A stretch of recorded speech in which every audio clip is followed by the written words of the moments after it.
여러분 안녕하세요, 롱장입니다. 제가 현장 다니다 보면은 여러분들이 가끔 하시는 오해가 뭐냐면은 부동산 사장님들은 전부 다 약간 뭐라고 할까요?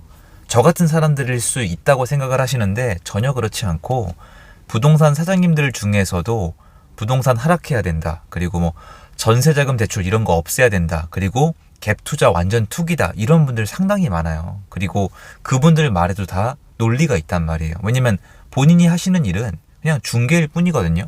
근데 여기서 전세자금 대출에 대해서 요새 말이 많아요. 더 줄여야 된다, 뭐 전세 사기다, 이런 얘기를 하는데, 제가 이게 25년, 26년, 27년 시장이 되게 중요한 화두 중에 하나거든요. 그리고 오늘 이 영상의 주제는 뭐냐, 타이틀은 뭐냐면 전세자금 대출을 막아라요.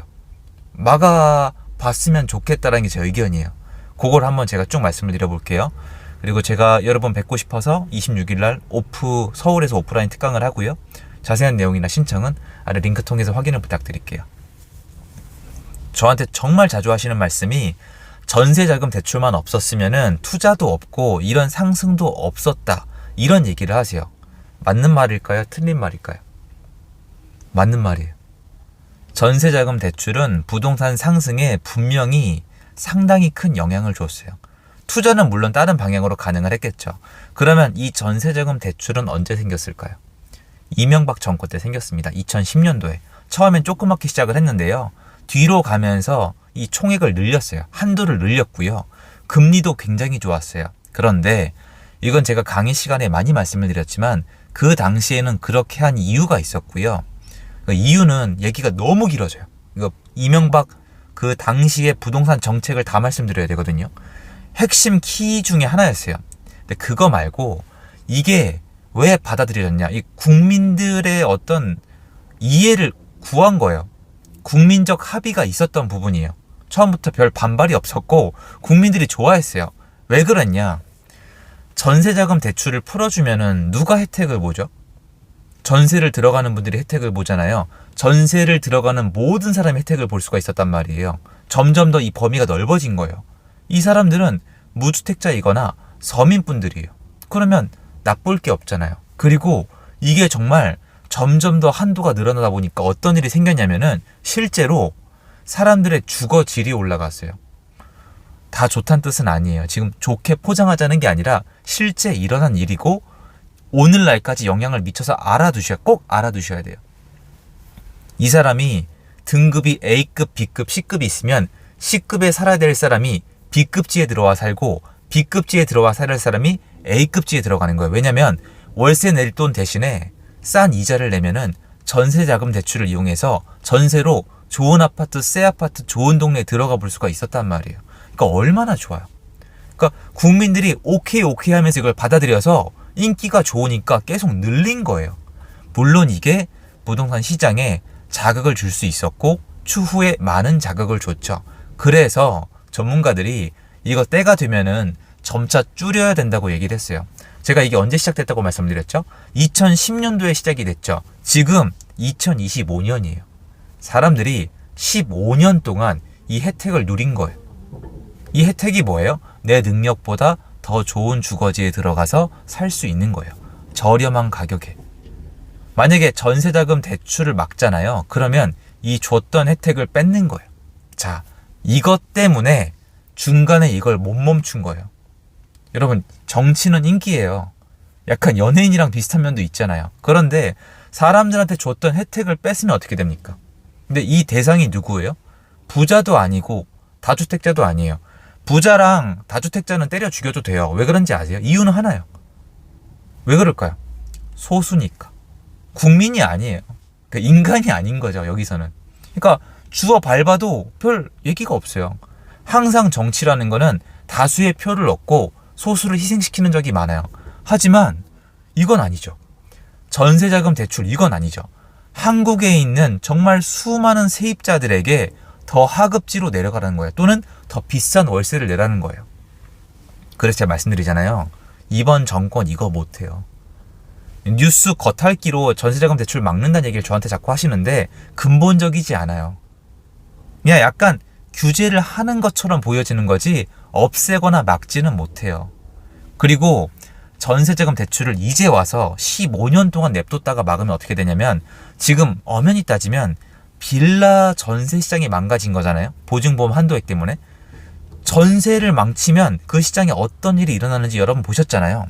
가장 크게 더 많지만 두 개만 말씀드릴게요.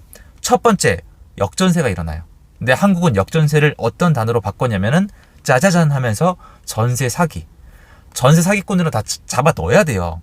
쓰레기들이 악마들인데 그게 아니라 역전세 이꼴 전세 사기 아니야? 이런 거예요. 그래서 요새 어떤 일이 있냐면 이 경험 있는 분들은 댓글 달아주세요. 많진 않을 텐데 세입자분이 뭐가 조그만 문제가 생기면 전화해서 물어보시는 거예요. 혹시 이거 전세 사기예요? 이걸 거리낌 없이 물어보세요. 그거 황당하죠. 그냥 경찰서에 신고하면 되는 거예요. 임대인은 잠재적 범죄자. 이거 지난 정권이 매우 좋아하던 거죠. 아니 막말로 이게 제가 성별 싸움 하자는 게 아니라 그러니까 저도 남자잖아요. 남자는 잠재적 범죄자. 이거 제가 지금 얘기하는 게 동감이 안 되는 남자분은 그게 많지 않을 거예요. 그러니까 약간 이런 식인 거예요. 모든 게. 그러다 보니까 공포심을 느끼고 전세 시장이 파괴가 되는 거죠. 역전세가 일어날 수밖에 없어요. 그럼 두 번째는 어떻게 되느냐? 공급이 줄어요. 왜 그러냐? 매매나 전세나 이 안에 들어오는 유동성인 건 똑같아요. 돈이란 말이에요. 거기서 전세 부분을 잘라내는 거예요. 그러면 이 시장에 들어오는 자금이 잘려 들어가니까 공급이 줄어들어요. 공급이 어려워지는 거예요. 그러니까 여러분이 생각하시는 실제 입주할 사람만 분양을 받으세요. 이러면 좋죠. 좋은데 건설사 입장에서는 짓기 어려워요. 그러다 보니까 공급이 원활하지가 않아요. 그럼 이렇게 되는 거예요. 지금 이제 다 나오잖아요. 지금 이제 26, 27, 28 가면은 25년도부터 나올 수 있어요. 기사 나와요. 나올 거예요, 여러분. 한 지켜봐 주세요. 빌라 공급 부족 나옵니다. 빌라 공급 착공 폭감. 빌라 부족. 특히 서울이요. 왜냐면 서울은 빌라가 아파트 전세가 방어를 해주거든요. 근데 지금 빌라가 어떠냐면요. 그냥 초토화됐다고 생각하시면 돼요. 아예 그냥 망해간다. 죽어간다. 그러니까 나쁘다 줄어들었다가 아니라 이대로 가면요. 죽어요. 그리고 다시 살리고 싶어도 이거 하는 사람들이 아마 지금 배달 뛰고 있을 거예요. 지금 그 정도거든요. 제가 시행을 하잖아요. 이거 아마 사회적 문제로 떠오를 겁니다. 떠오를 수밖에 없어요. 역사적으로 원희룡 장관님 이후로 이렇게 빌라 시장을 제가 뭐라고 표현할까요? 망쳤다 아니에요, 여러분. 망쳤다는 표현으로는 도저히 부족하고요. 이렇게 조져놓은 정권이 없어요. 빌라 시장을 아예 끝을 내버렸어요. 빌라가 지금 공급량이 평균 양의 10분의 1이 안 돼요. 20분의 1 잡아도 돼요, 거의. 앞으로도 늘어날 일이 없어요. 그래서 갑자기 국가가 무한대로 계속해서 무제한으로 우리가 매매하겠다, 매입하겠다고 얘기를 했잖아요. 그게 이유예요. 착공 좀 하라고. 근데 착공할 수가 없죠. 전세 시장 망치면 아파트도 이렇게 돼요. 아파트에서 역전세 일어나요. 그리고 그분들이 원하는 게 이거예요. 역전세가 일어나면서 아파트 갖고 있던 사람들이 다주택자가 투자자가 망해 나가는 걸 보고 싶다는 거예요. 그러면서 아파트 가격이 폭락할 것이라고 말씀하시는데 여러분 지금 토지거래 허가구역은 이게 안 돼요.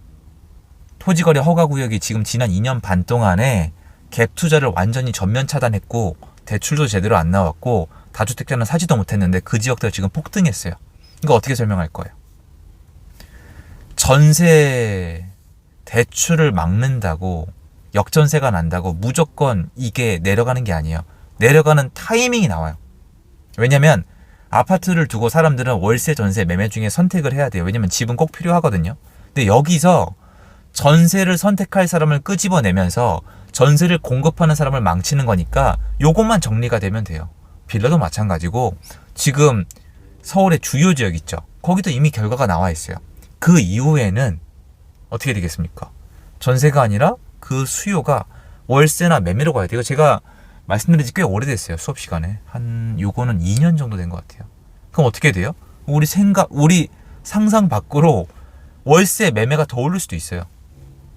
정리만 끝나면. 왜냐면 상급지는 올라가고 있으니까. 그럼 어떻게 되는 거예요?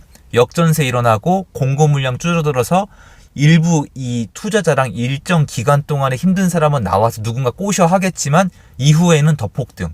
이게 논리예요.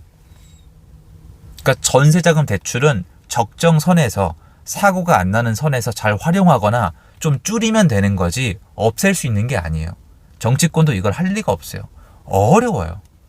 다만 제가 지난 영상에서 공포란 단어를 썼는데 이번에 뭐가 있었냐면 현재 정권은 이거 아마 할 수도 있다란 공포가 있었어요. 투자하는 분들이나 부동산 공부하시는 분들은 다 알아요. 현재 정권이 어떤 정책을 낼지에 대한 불확실성이 공포로 다가올 정도로 정말 좀 심각했어요. 왜냐면 여러분 그 대출 규제할 때 기억나세요?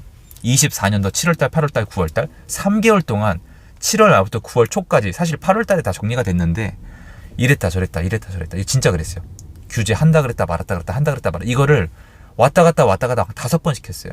사람들이 믿질 않는 거예요. 이러면 공포가 일어나죠. 근데 결국엔 그 모든 부작용은 나중에 공급 부족으로 나와요. 누굴 믿고 사업을 할 겁니까? 신뢰가 있어야 되는데.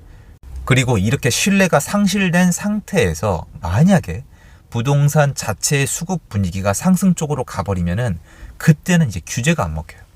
그래서 신뢰를 얻는 게 정말 중요해요. 사업하는 사람이나 국가나. 근데 이미 약간 애매합니다. 물론 지금 정치적 사건이 굉장히 큰 게 진행되고 있기 때문에 그 이후에 다른 분위기로 전환될 수도 있겠지만 지금까지 현재 정권이 해온 경제, 대출, 부동산 이쪽은 사람들의 신뢰를 그렇게 얻고 있지 않습니다. 이것도 우리가 알아는 두셔야 됩니다. 왜냐면 방향성이 나왔을 때 정부가 뭘 할 수 있냐를 따져봐야 되기 때문이에요. 대출 규제도 한계가 있어요. 전세자금 대출 규제도 이게 누군가한테는 굉장히 막 좋은 것처럼 보이겠지만 분명히 한계가 있고 이걸 만든 이유가 있고 국민들이 이걸 원치 않을 수도 있어요.